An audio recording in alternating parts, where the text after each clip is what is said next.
C'est un choc, c'est un classique du championnat de France. Nîmes reçoit au Parnasse le HBC Nantes avec l'ambition pour les Nantais de venir enfoncer encore un peu plus des Nîmois en plein doute. 4 défaites consécutives et l'ambition à l'inverse pour la Green Team devant son public de relever la tête après la gifle reçue face à Ivry il y a une semaine. Avec Lucas de la Bretèche, donc le croisé sans ballon. Julien Boss, le renversement, pas de solution peut-être dans l'intervalle hors secteur. Thibaut Brié qui entre très fort intérieur. Beaucoup de côté latéral dans cette première attaque. Et le premier réflexe, le ballon détourné.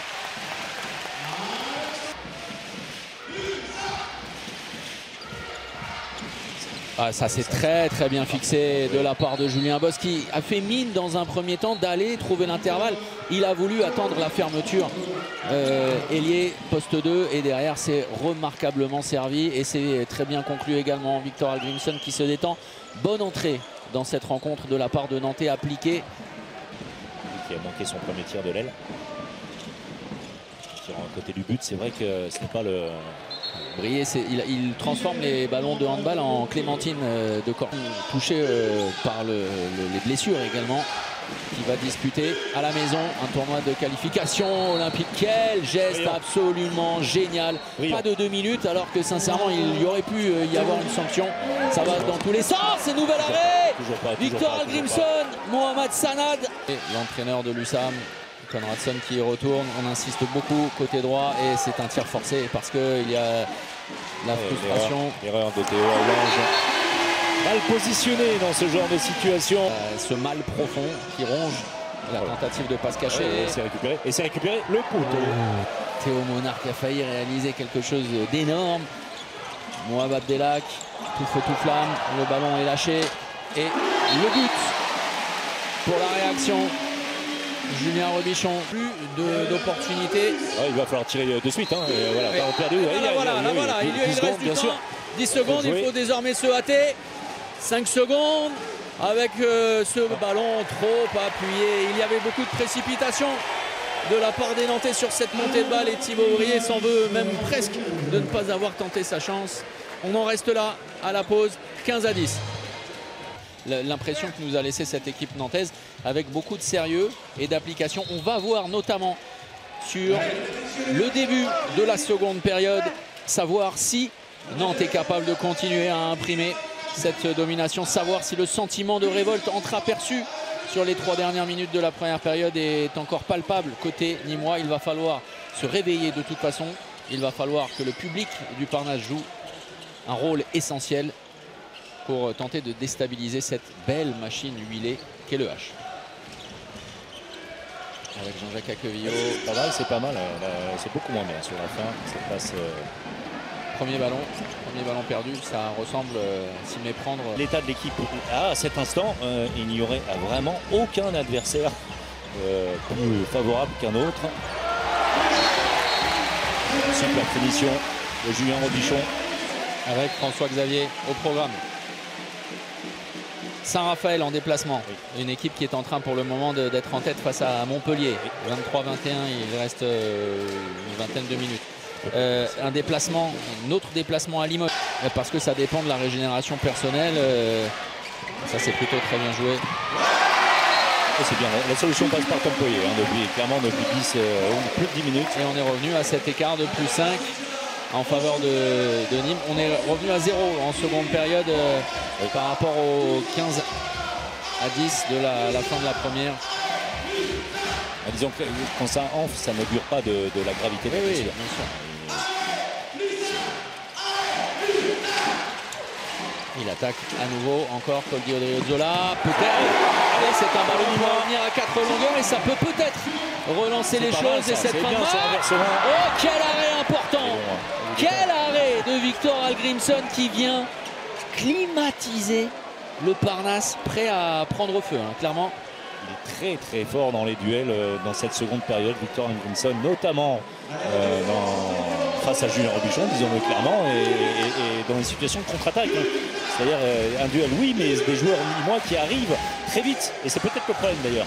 Très vite et trop près, avec quand même un gabarit extrêmement imposant dans ce genre de situation. Ah, ça c'est bien joué, c'est bien lâché. Là, les deux passes après contact et la réponse d'Alexandre Demaille, qui peut être l'homme fort de la fin de rencontre. Allez, il va falloir marquer avec Mohamed Abdelhak.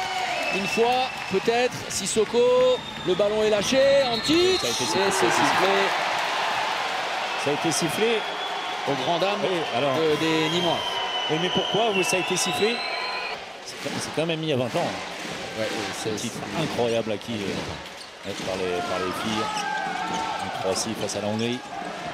Et c'est perdu, regardez. La course peut-être, non. Il cherche un relais, Ludorisbourg avec à l'opposé, Kobi. Ça va jusqu'au bout. Et bien voilà, 4 buts. Le temps perdu infini qui s'égrène inexorablement. C'est terminé. Voilà, Nîmes qui ne va pas vers le but. Nîmes qui tire de manière assez incohérente. Ça aurait pu être fait tout de suite. Ah, voilà, si c'est pour faire ce genre de choses, c'est comme dans Nos jours heureux. Hein. Si c'est pour dire ce genre de truc, autant fermer sa bouche. C'est vraiment soirée cinéma. Ah, oui, bien sûr. Voilà, en tout cas, écoutez, Nantes va s'imposer. Et malgré quelques temps faibles et quelques désorganisations, Nantes mérite tout simplement cette victoire. Avec l'un des plus petits scores de l'histoire des duels entre l'USAM et Nantes. Avec l'un des plus petits, Toto. Jérémy. Exactement, je vais passer un petit coucou de buts marqués par Nantes. 25 seulement pour l'instant. On est dans la dernière minute. Alors que dire pour l'USAM qui dépasse les 20 péniblement. Allez, on est là pour les verts, pour la victime jusqu'au bout. Après, écoutez, on fait parfois un métier de marchand de tapis. Hein. On a essayé d'entretenir le suspense, même si on se regardait. On n'y a vraiment jamais cru. On ne va pas le dire autrement. Ouais. Bah nous, c'est pas très grave. Même on a l'impression parfois d'être devant les Galeries Lafayette et de vendre un truc pour découper des légumes. Ouais. Bah vous savez, les bonhommes qui restent accrochés aux parois.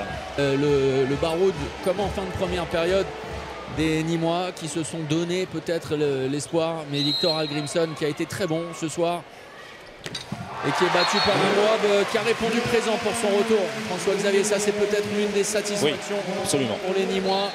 L'Égyptien qui évidemment est un élément majeur, mais il aura manqué tellement de choses côté Nîmois. Une équipe malade avec une équipe nantaise et notamment ce dernier but de Lucas de la Bretèche qui a montré un visage très conquérant. La fin de ce périple après Kristianstad et cette victoire, c'est un nouveau succès pour les joueurs du H avec beaucoup de tension sur cette fin de rencontre et notamment côté Thibaut Brié avec cette victoire et ces 2 points supplémentaires pour mettre la pression sur Paris qui jouera demain en déplacement à Aix-en-Provence. 5e défaite consécutive pour Nîmes. Le doute et les doutes continuent pour cette équipe de la Green Team. Nantes a bien répondu présent dans ce rendez-vous. Ouais, je pense qu'on manque un peu de confiance dû à nos derniers résultats. Après ce soir, j'ai l'impression qu'on s'est battu quand même. Ce qui nous fait pêcher, c'est le duel face au gardien. On a des situations, des immanquables à mettre au fond, on ne les met pas. Momo ne met pas ses tirs en première mi-temps. Moi j'ai 2 contre-attaques, je ne les mets pas. Voilà, des tirs faciles. Tom a eu des échecs aussi en pivot à 6 mètres. Donc voilà, ces petits détails, ça nous fait mal à la fin, surtout face à une équipe de Nantes, parce qu'on n'en prend que 26.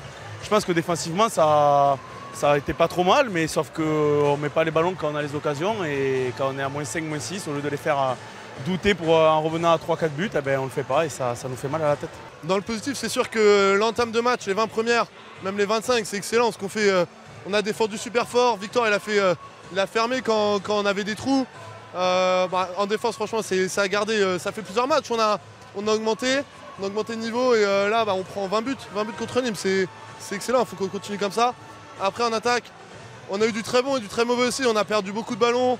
Moi, le premier, on a beaucoup de ballons quand on aurait pu tuer le match. Et ça, c'est dommage. Je pense aussi, contre les Nîmois, il y a toujours un peu d'énervement, de frustration.